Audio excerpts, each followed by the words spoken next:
In the grandeur of Elizabethan England, Queen Elizabeth I stood as an emblem of sovereignty, intellect, and the cultivated mystique of royalty. Her image was carefully curated, an eternal virgin queen, a patron of the arts, the divine embodiment of national pride. History remembers her for her dazzling court, the defeat of the Spanish Armada, and the rise of England as a Protestant superpower. But behind this legacy, beneath the layers of pearl-draped silk and powdered elegance, lay a monarch driven by fear, vanity, and the meticulous control of perception. At a time when cleanliness was more ritual than science, Queen Elizabeth I's personal hygiene habits were, by modern standards, deeply surprising. They were not simply a reflection of her era, but an extension of her deliberate political image. In a world where rulers were expected to appear more symbol than flesh, the Queen cultivated a body not to be touched by water or by time. Today we examine 5 of the most unusual and revealing hygiene customs associated with Elizabeth I, each one a glimpse into the extremes she undertook to preserve her myth, even as her body betrayed her.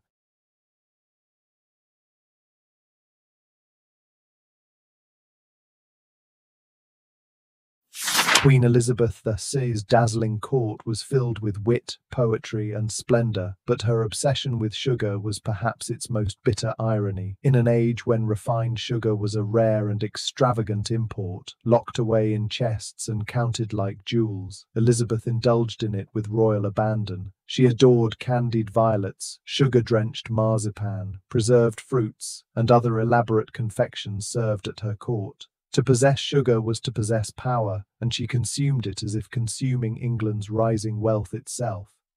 That Elizabeth's teeth had turned black, and several had fallen out entirely. Her breath, according to the herbalist John Gerard, was foul enough to cause discomfort to those near her. Some even reported difficulty understanding her speech because of the missing teeth.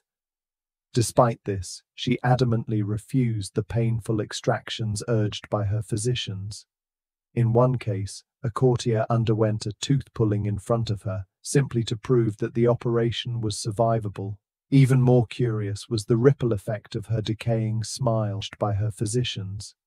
In one case, a courtier underwent a tooth-pulling in front of her, simply to prove that the operation was survivable. Even more curious was the ripple effect of her decaying smile. Noblewomen in her court began darkening their own teeth to mimic her appearance, using soot and charcoal. The fashion of blackened teeth emerged not out of beauty but as a symbol of wealth and imitation of the monarch. In the hierarchy of Tudor England, even visible decay could be aspirational, so long as it was the Queen's.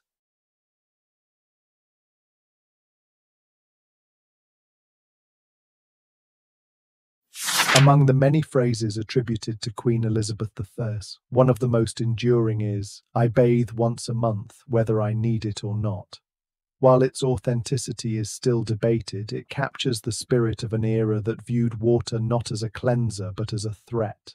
To bathe frequently was to invite illness, disrupt the balance of bodily humors, and risk exposure to bad air or miasma, which was believed to be a carrier of disease. For Elizabeth, bathing was not a part of daily life. Instead, she followed a regimen that involved changing her linen shifts, undergarments worn against the skin, frequently, sometimes multiple times a day. These garments were believed to draw out impurities and keep the body clean through contact alone. To her contemporaries, this was considered not only sufficient, but admirable. Instead of soap and water, Elizabeth preferred rose water, vinegar rinses, and complex herbal infusions created by her apothecaries. These were applied delicately by her attendants, meant not only to refresh but to protect. In the absence of running water, such measures were regarded as the safest and most effective means of maintaining decorum. Her palaces lacked plumbing. Bathing, when it occurred, was a logistical endeavor involving wooden tubs, heated water carried in buckets, and at least 3 servants. The effort was so extensive that full immersion became a rare luxury, one prepared for with the same precision as a coronation. Despite this, Elizabeth was regarded as clean by the standards of her time. She owned hundreds of dresses, surrounded herself with fragrant gloves and handkerchiefs, and demanded that every detail of her appearance be immaculate. But it was not a cleanliness of sanitation, it was one of illusion. The Queen did not avoid bathing because she was neglectful. She avoided it because water threatened to undo the perfect image she projected to the world.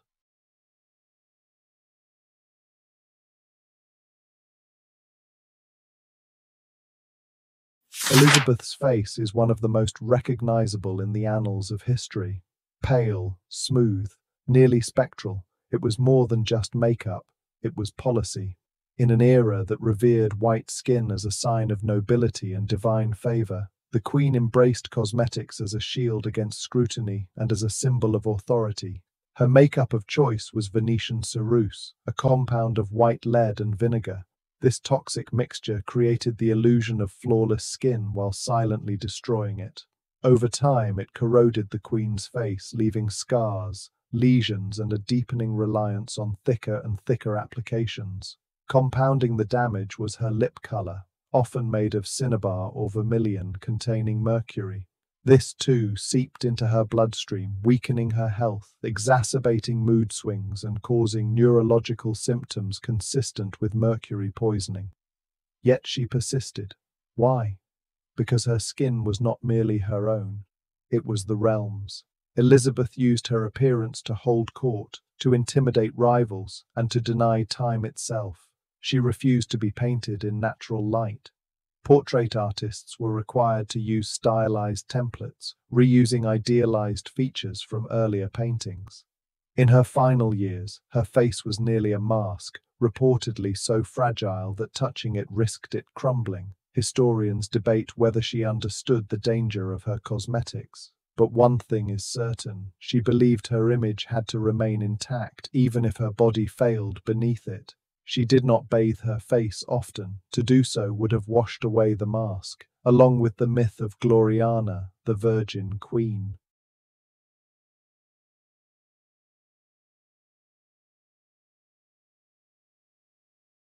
Behind the finely embroidered tapestries and beneath the gold-leafed ceilings of Elizabethan palaces, an unpleasant truth lurked. There was no plumbing. For all her majesty, Queen Elizabeth I lived in an environment more medieval than modern. The palaces she inhabited, like Hampton Court and Richmond Palace, had no toilets, no sewage systems, and certainly no running water. Instead, human waste was handled through systems that had changed little from the Middle Ages. The Queen's own private toilet, or close stool, was an ornate cushioned chair with a hole cut in the seat, beneath which a ceramic chamber pot was placed. This pot had to be emptied, cleaned, and perfumed multiple times a day, not by anonymous servants, but by one of the most trusted and prestigious officials at court, the groom of the stool.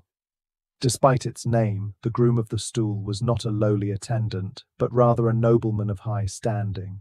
Chosen for discretion and loyalty, he had unmatched access to the Queen during her most private moments. He assisted with dressing, hygiene, and even political discussions. To be appointed groom of the stool was an honor and a strategic position of influence within the court. Beyond the Queen's chamber, the reality of waste management was far less ceremonious.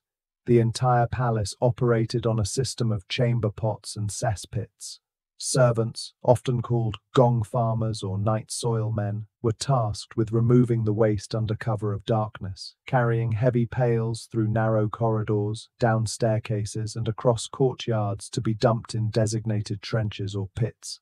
These cesspits, often located just outside the palace walls or even below certain rooms, were foul-smelling, disease-ridden, and frequently overflowing. The smell of court life was an ever-present challenge. In an effort to mask the stench, herbs such as lavender, rosemary, and sweet marjoram were scattered on floors or burned as incense.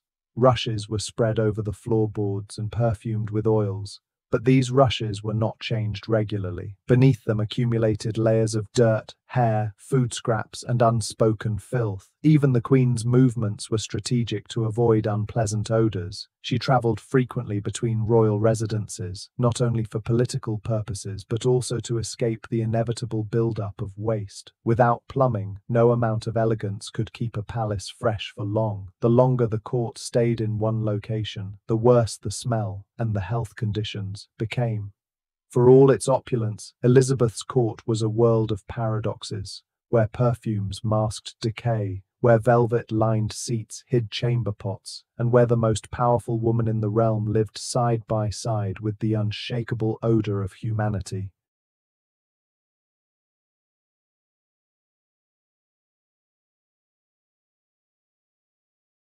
To fully understand Queen Elizabeth I's hygiene habits, one must first understand her relationship with control. Everything about her body, from her powdered face to her gloved hands, was a symbol, not of beauty, but of command. And nowhere was this more evident than in her avoidance of bathing. Water was not just inconvenient in the Tudor era, it was intimate. To bathe meant to bare one's body, to soften one's skin, to invite both disease and vulnerability. And Elizabeth, who had seen women destroyed by weakness, including her own mother Anne Boleyn, could not afford to seem fragile. Instead of cleansing with water, Elizabeth enveloped herself in a daily ritual of perfumed armor. She was surrounded by custom-blended concoctions made in the palace's still rooms: lavender, rose, orris root, cloves, and rosemary steeped in vinegar or spirits. These liquids were not meant to remove dirt, but to mask scent and reinforce her untouchable image. A daily dabbing of rose water on the wrists, a quick spritz behind the ears, and the Queen would glide through her court, leaving behind not sweat, but a carefully constructed aura. She carried scented pomanas, ornate orb-shaped accessories filled with resins and herbs, tucked into her bodice or attached to her belt. When unpleasant smells overwhelmed her, she simply lifted them to her nose and breathed in curated cleanliness. These were not only functional but symbolic. They signaled her distance from the common world, where cleanliness was fought with water and soap. For Elizabeth, fragrance was more than a preference. It was a boundary. Even her clothing was part of this sensory strategy. Her gloves were perfumed, her handkerchiefs embroidered and soaked in aromatic oils. The Queen's garments, heavy and layered, served both to hide the body and preserve its scent. She was known to gift perfumed gloves to favored courtiers, a way of sharing her controlled scent with others, never the source. Hair washing? Out of the question. Her hair, often concealed under elaborately styled wigs, was powdered and stiffened with sugar water or egg whites. When her natural hair began to thin from age or lead poisoning, she wore auburn wigs, carefully scented and curled to perfection. But beneath all the lavender and powder, the Queen's body aged. Her skin, damaged by years of lead-based cosmetics, became fragile and marred. Rumors circulated of open sores, flaking patches, and a face that could no longer withstand touch. And yet she never abandoned her rituals. She doubled down on them. As she aged, Elizabeth became increasingly private, even paranoid. She refused to have her image painted unless the portrait followed strict guidelines. No wrinkles, no signs of decay. She banned mirrors from her private quarters. Some claimed she had a chambermaid whose sole responsibility was to reapply powder to her shoulders when no one else was looking. The mask of the monarch could not crack, not even in solitude. Bathing, then, was not simply avoided out of ignorance or laziness. It was rejected because it represented too much reality. A bath would reveal the body, its weakness, its decay. It would risk removing the powder that shielded her. It would expose the Queen as human, and Elizabeth had spent her reign convincing the world she was something more. In her later years, the Queen carried a scented walking stick, which she would raise delicately while passing particularly pungent courtiers. It was not just about avoiding unpleasantness, it was a subtle performance, a reminder of the line between sovereign and subject. Her body was no longer simply hers, it was an extension of the crown. Cleanliness in Elizabeth's world was not about health, it was about image, and image was everything. Queen Elizabeth I remains one of history's most iconic monarchs, not because she was pristine, but because she understood better than anyone the power of illusion. Her hygiene habits were not accidental. They were deeply rooted in a world that equated purity with stillness, ritual with control, and image with identity. To bathe often was to risk the mask, and Elizabeth could not allow it to slip, so instead she powdered, she perfumed, she posed, and in doing so, she transformed herself into something larger than life, something unwashed perhaps, but undeniably unforgettable. In the royal court of Elizabeth I, cleanliness was not a matter of soap and water, it was a matter of survival.